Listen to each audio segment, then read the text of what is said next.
Praise the lord అందరికీ. Welcome to the new quiz ఛానల్కి వచ్చేసి మీ అందరికీ నా వందనములు. ఈరోజు యేసుక్రీస్తు వారి యొక్క శిష్యులకు సంబంధించిన క్విజ్ అనేది మీ ముందుకు తీసుకురావడం జరిగింది. సో దీంట్లో యేసుప్రభు వారి యొక్క శిష్యుల గురించి, వాళ్ళ జీవితంలో జరిగిన కార్యాల గురించి వివిధమైన ప్రశ్నలతో మీ ముందుకు తీసుకురావడం జరిగింది. అంటే మీకున్న బైబిల్ జ్ఞానాన్ని మరింత పెంచడానికి ఈ క్విజ్ ఉపయోగపడుతుందని ఆశిస్తున్నాము. సో మాతో పాటు మీకు సంబంధించిన బైబిల్ జ్ఞానం బట్టి ఈ క్వశ్చన్స్కి మీరు కూడా ఆన్సర్ చేయండి. అలాగే కామెంట్ రూపంలో కూడా మీ ఆన్సర్ని మాకు తెలియజేయండి. So let's dive into the quiz. First question మనం వెళ్దాం. యేసుక్రీస్తు ప్రభువారి యొక్క శిష్యులు ఎంతమంది? యేసుక్రీస్తు శిష్యులు 12 మంది. మొదటైతే చాలామంది ఉండేవారు, కానీ తర్వాత వారి విశ్వాసం సన్నగిల్లిపోయి వారు తర్వాత 11 మంది అయిపోయారు. 12 మందిలో ఒక అతను ప్రభువాన్ని అప్పగించారు. చివరికి 11 మంది. మొదట అనేక మంది వెంబడించారు, కానీ ఆ 12 మందిలో కూడా ఒక అతను ప్రభువాన్ని అప్పగించారు. యోధా ప్రభుని అప్పగించారు. సో చివరికి మన ఆన్సర్ ఏంటంటే 12 మంది యేసు ప్రభువారి యొక్క శిష్యులు. Next question. శిష్యుల్లో ఒక ముగ్గురి పేర్లు, వారి గురించి కొంచెం వివరణ. పేర్లు అంటే పేతురు గారు, యోహాను గారు, యోధా. ఈ పేతురు గారు ఆయన విశ్వాసాన్ని కొనసాగించుకున్నారు, కానీ యేసుప్రభు వారు నీళ్ళ మీద నడుస్తున్నప్పుడు సముద్రంలో ఈయన అల్ప విశ్వాసం చూసి మునిగిపోయారు. అయినా సరే మళ్ళీ కొనసాగి ప్రభువారిని వెంబడించి మళ్ళీ పరలోకం చేరుకున్నారు. యోధా గారు యేసుక్రీస్తు వారి ధనం సంచి కూడా అతని దగ్గర ఉండేది, కానీ చాలా ఆలోచన బాధాకరం విషయం ఏంటంటే కేవలం 30 వెండి నాణాలకి యేసుక్రీస్తుని అప్పగించేశారు. అప్పటి వరకు ఆ సంచిలో ధనాన్ని దొంగిలిస్తూ ఉండేవాడు. కానీ ఎప్పుడైతే ధనం మీద ఆశ పెరిగిందో యేసుక్రీస్తు వారు ఎన్నో సందర్భాలు అతను ప్రేమిస్తూనే ఉన్నారు, అయినా కానీ 30 వెండి నాణాల కోసం క్రీస్తుని అప్పగించేశారు యోధా. అలాగే యోహాను దేవునికి యేసుక్రీస్తు వారికి ఇష్టమైన శిష్యుడు. ఈయనే మనకి ప్రకటన గ్రంథం రాసిన వ్యక్తే కనబడతాం. ఈయన యొక్క జీవితం చాలా వేదనకరంగా కొనసాగింది. పద్మాసు దీపంలో పరదాసి అయి కూడా ప్రభువారి దర్శనం గురించి పత్రిక రాసి, ప్రకటన గ్రంథం చాలా గొప్ప పత్రిక రాసి ఆయన అదే జైల్లోనే చనిపోయారు యోహాన్ గారు. Next question. యేసుక్రీస్తు ప్రభువారు మొదట పిలిచిన శిష్యులు ఎవరు? మొదట పిలిచింది పేతురు, ఆంద్రేయ గారు. వాళ్ళు వలలు చెంపుకుంటూ ఉంటుంటే నన్ను వెంబడించండి అని వాళ్ళు వలలు బాగు చేసుకుంటున్నారు.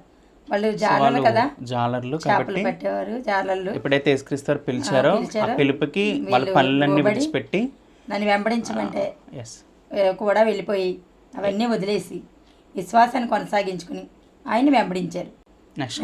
మొదట పన్నులు వసూలు చేస్తూ తరువాత శిష్యుడిగా మారిన వ్యక్తి ఎవరు? పన్ను వసూలు అంటే మత్తయ్య గారు. మత్తయ్య గారికి రోమా గవర్నమెంట్లో ఆయన పన్ను వసూలు చేసే ఒక వ్యక్తి. ఆయనకి గవర్నమెంట్ జాబ్ కలిగిన వ్యక్తి, అంటే ధనంలో కానీ పరపతిలో కానీ గొప్ప వ్యక్తి. అయినా సరే యేసుక్రీస్తు వారు ఎప్పుడైతే మత్తయ్య గారిని పిలుస్తారో ఆ పిలుపుకి వెంటనే తన యొక్క జాబును కూడా వదిలేసి తనకున్న సంపాదన అంతా విడిచిపెట్టి యేసుక్రీస్తుని వెంబడించడానికి వచ్చిన గొప్ప వ్యక్తి మత్తయ్య గారు. ఆయన రాసిన పత్రికే మత్తయి సువార్త. చాలా గొప్ప వ్యక్తి, ఉన్నతమైన భావాలు కలిగిన వ్యక్తిగా మనకి మత్తయ్య గారు కనిపిస్తారు. Next question. ప్రభువా, నీవు సజీవుడవగు దేవుని కుమారుడవైన క్రీస్తువు అని చెప్పిన శిష్యుడు ఎవరు? శిష్యుడు అంటే పేతురు గారు చాలా ఉన్నతంగానే బ్రతికారు. ఆయన విశ్వాసాన్ని ఎప్పుడూ కొనసాగించుకున్నారు. ఆయన కోడి 3 సార్లు కుయ్యకు మునుపు ఒకసారి అబద్ధం ఆడారు, ఎందుకంటే ఆయనకి భయం వేసింది. ఒకసారి విశ్వాసంలో తొలగిపోయినప్పటికీ మళ్ళీ విశ్వాసాన్ని కొనసాగించుకుని ఆ కోడి కుయ్యకుమును 3 సార్లు దేవుడి గురించి అబద్ధం ఆడారు. నాకు తెలియదని ముమ్మారు బొంకారు, కానీ ప్రభువారికి తెలుసు నువ్వు నన్ను బొంకుతావు, నన్ను అప్పగిస్తావని ముందే చెప్పారు.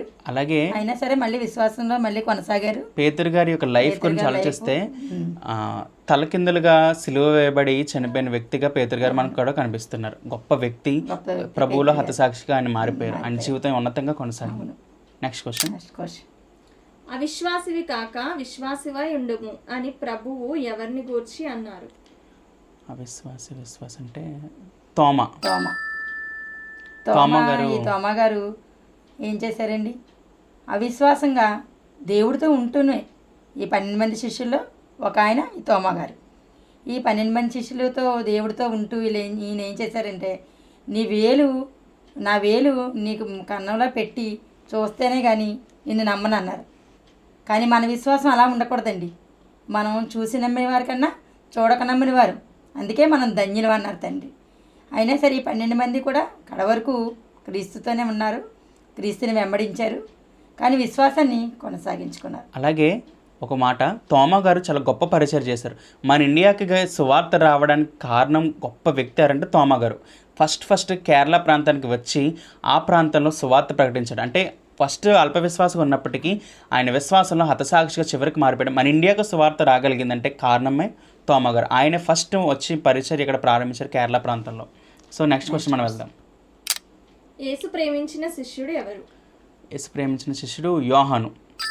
యోహాన్ చాలా గొప్ప వ్యక్తి. యేసు ఎక్కువ శిష్యులలో ప్రేమించిన శిష్యుల్లో మనకు యోహాన్ గారు కనిపిస్తారు. ఇదే యోహాన్ గారు ప్రకటన గ్రంథం రాసిన ఈ యోహాన్ గారు పద్వాస దీపంలో పరవాసిగా ఉంటూ, అంటే ఆ జైల్లో ఉంటూనే యోహాన్ గారు ఈ పత్రిక రచించారు. గొప్ప వ్యక్తి యోహాన్ గారు. Next question. జబదయి కుమారులు యేసు శిష్యులైన వారు ఎవరు? మరి పేర్లు ఏమిటి? జబదయి కుమారులు అంటే ఇద్దరు ఉంటారు, యాకోబు యోహాను. యాకోబు గారు, యోహాన్ గారు ఇద్దరు చాలా గొప్ప వ్యక్తులు. ఒకప్పుడు వాళ్ళ అమ్మగారు వచ్చి పరలోకంలో వీళ్ళిద్దరికీ నీ పక్కన ఒకటి సీట్ దొరికింది అన్నప్పుడు యేసుక్రీస్తు వారు చెప్పిన మాటలు మనం చూడొచ్చు మత్తయి సువార్తలో. కానీ వాళ్ళ యొక్క జీవితాన్ని ఆలోచిస్తే నిజంగా పరలోకంలో సీటు సంపాదించుకునేంత గొప్ప విశ్వాసం కలిగిన వ్యక్తులు యాకోబు గారు, యోహాన్ గారు. చాలా ఉన్నతంగా బ్రతికారు. చాలా గొప్ప గొప్ప సేవా కార్యక్రమాలు, సువార్త పనిలో ఒక 12 మంది అపోస్తలుగా ఎంతో మందిని శిష్యులుగా చేసిన వ్యక్తులుగా యాకోబు గారు కనబడుతున్నారు, యోహాన్ గారు కనబడుతున్నారు. హతసాక్షులుగా దేవుని కోసం వీళ్ళు నిలిచిపోయారంటే వాళ్ళకున్న విశ్వాసం, వాళ్ళకున్న భక్తి మనలో కూడా కొనసాగాలి. అంత గొప్ప శిష్యులు ఈ యాకోబు గారు, యోహాన్ గారు. Next question. ప్రభువా, తండ్రిని మాకు కనపరచుము, మాకంతే చాలు అని చెప్పిన శిష్యుడు ఎవరు? ప్రభువా కనపరచమని ఫిలిప్ గారు చాలా గొప్ప వ్యక్తి. ఈయన అపోస్తల కార్యాల్లో కూడా మనకు కనిపిస్తారు. ఆయనకి 4 కుమార్తెలు ఉంటే ఆ 4 కుమార్తెలు ప్రవచించేవారుగా ఉన్నారు అని మనకు కనబడుతుంది. అంటే తనకున్న కుమార్తెలను కూడా ఎవరికి ఇచ్చారంటే దేవుని పని నిమిత్తమే ఆయన అప్పగించాడు. అంటే ఆయన దేవుని సువార్త పనిలో చేశాడు. ఆయనకు ఇచ్చిన గర్భఫలాన్ని 4 కుమార్తెలను కూడా దేవుని పనికే అప్పగించాడు. అంత గొప్ప ఉన్నతమైన వ్యక్తి, దేవుని భావాలు కలిగిన గొప్ప వ్యక్తి ఫిలిప్ గారు. చాలా సువార్త కార్యక్రమాలు చేశారు ఫిలిప్ గారు. చివరి క్వశ్చన్, నెక్స్ట్ క్వశ్చన్ మనం వెళ్దాం. యేసును 30 వెండి నాణెములకు అమ్మివేసిన శిష్యుడు ఎవరు? ఈ క్వశ్చన్కి ఆన్సర్ మీ యొక్క కామెంట్ రూపంలో మాకు తెలియచేయండి. ఈ వ్యక్తి గురించి మీ అందరికీ తెలుసు. సో ఆయన రెఫరెన్స్ 30 వెండి కోసం అమ్మిన వ్యక్తి ఎవరో రెఫరెన్స్తో పాటు వీలైతే దాన్ని కూడా కామెంట్లో పేస్ట్ చేయండి. Thank you. సో ఇప్పటి వరకు ఆయన శిష్యుల గురించి మనం క్విజ్ నేర్చుకున్నాం. సో మీ బైబిల్ జ్ఞానం మరింత ఉపయోగపడుతుందని మేము ఆశిస్తున్నాం. ఇంకా ఇలాంటి వీడియోలు మీ ముందుకు ఎన్నో తీసుకొస్తాం కాబట్టి దయచేసి ప్రార్థన చేయండి, సబ్స్క్రైబ్ చేసుకోండి. Thank you.